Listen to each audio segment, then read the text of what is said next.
Kasi kung yung punto na wala ka nang naibibigay sa sarili mo kasi naibibigay mo na sa lahat, parang mali na yun. Tsaka diba? ang mali na rin nun, yung minamayat maya ka naman. Tapos parang ipapa-feel sa'yo na, ano ba yan, nakakalimutan mo na kami. Yung i-guilt trip ka. Yun yung masakit sa pakiramdam ng taong nagbibigay tapos sasabihan ka ng gano'n. Oo, na parang kung yung nakikita nyo na saludo talaga ako sa mga breadwinner na mga anak dyan. Yung tipong, ang kailangan lang naman ng mga yung magpasalamat kayo sa kanila. Kasi pag napagod yung mga yan, pag napagod yung mga yan, tapos wala pang nakukuha na thank you ate, thank you kuya, thank you anak, ang hirap. Alam mo yon, yung hindi mo naman gets naman ng mga breadwinner doon sa mga na hindi nyo kaya magbigay ng regalo sa kanila, mag-thank you lang kayo sa kanila.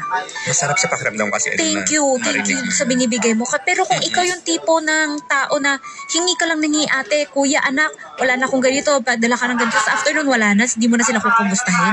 Napakasamaan nyo naman. Diba? Sana hindi. Mag-thank you na lang kayo. Kasi yan lang talaga yung kailangan nila. Kahit papaano, alam mo yon, yung maliman na humingi ng validation sa iba, pero minsan o madalas, yan lang din naman hinihingi ng breadwinners na parang enough ba itong ginagawa ko? Parang ganon. Pero para naman doon sa nagiging cycle, doon sa buhay ng ating bida na si Mia, alam mo, magiging cycle lang yan kapag ikaw ay nakaranas na hindi magsikap para sa sarili mong pamilya. Yung sabi nga nitong si Weng, para di maulit, ikaw na ang pumutol noong cycle na yon. Ingatan mo ang pamilya mo nang hindi na maulit. Kung baga parang, kung ikaw magagawa mo para sa sarili mo na yung cycle na ibang tao na yung mag-aalaga ng mga anak, mas okay na ikaw na yung pumutol. Oo. Para magkaroon ka mismo ng koneksyon doon sa iyong mga anak. Diba? Ang sarap sa pakiramdam bilang mga magulang na tayo mismo yung napapalaki, nagpapaaral, nag-aaruga, at naibibigay yung pangangailangan ng ating mga anak. Saka ikaw yung nagtuturo kung nagtuturo ng tama dun sa bata. Exactly. Kasi nakasanayan na kasi ngayon na buhay pa si Lolo't Loy, paalaga natin sa kanila, mga ganon, diba? Parang naaawa ko dun sa mga bata na lumalaki. Alam mo, nung una akala ko okay lang yung ganon. Habang tumatagal, nandun mo nare-realize na dapat yung mga magulang, ay yung mga anak, lumaki dun sa poder ng mga magulang. At yung mga magulang ang magturo kung ano yung tama dun sa bata. Kasi I'm sure may mga bata na sobrang nagtatanim ng hinanakit sa kanilang puso. Tahimik lang yung mga hindi lang sila nagsasalita kasi nga, di ba, parang pinipigilan din sila. Like si Mia. Di ba? Saka yung tanong din ni Mia, mga kabarangay, kung dapat niya bang i-cut off yung nanay niya. Kasi yun yung pala yung tanong niya kanina sa dulo. Kasi parang wala daw backbone yung nanay niya na magbigay ng tulong sa kanila. Kasi yung sinusunod niya daw yung sinasabi ng mga tita, no? Tita nitong yung mga kapatid.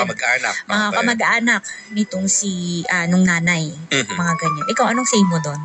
Sa akin, siguro, wag lang maputol yung connection nyo bilang mag-ina. Pero yung hihingi ka ng suporta na wag na. Kasi noong una pa naman hindi ka na nagbibigay. Pero yung connection mo sa kanya bilang nanay mo siya, yun yung sana yung wag maputol. Kasi kahit ano pang mangyari, siya yung nanay mo. At kung gusto naman talaga niya kasi noon pa lang na maging nanay sa ginawa na niya. Magpapakananay at magpapakananay siya. Ngayon, hindi, ako lang din naman to. I will not take against her kung puputol niya yung connection niya na sa nanay niya. Kasi nabuhay naman na siya ng wala Na parang na doon na lang siguro is respect na lang. Sige nanay kita, papatawarin kita kung ano man yung nangyari na pinabayaan mo ko, pinabayaan mo kami. Pero yung ipapasok mo lang ulit siya sa buhay mo, para saan pa? Pinabayaan na nga kayo. 'Di ba? Pero patawarin mo. You move forward with your life. 'Di ba? Yun lang yung sa akin. Talaga. Na patawarin mo na lang. Pwede mong i-cut off kung yun yung nafe-feel mo. Kasi kung siya yung dahilan kung bakit ka nadidepress ngayon, kung bakit ka nahihirapan, nabwisit, na bumibigat yung loob mo, i-cut off mo. Yes. Di natin matatanggal yung nanay mo siya. Yes, nanay mo siya. Maging thankful na lang doon. Magpatawad. Pero hanggang doon na lang. Kasi mismong nanay yung hindi naglumalapit doon sa anak Na kasi natatakot baka malaman daw nung Yung mga kamag-anak. Nung tatay. Ay, yung tatay, I mean. Yung asawa, yung asawa. Yes. Yung napangasawa nung nanay. Bakit ka natatakot na malaman niya na may anak ka? Anak mo yan, di ba? O, yun pa lang. Magkasira, but anyway. Kahit na, anak mo Oo, anak mo yan. Ipagtatanggol ko talaga yung mga anak na ganito yung ginawa nila. Yung ginawa ng mga magulang.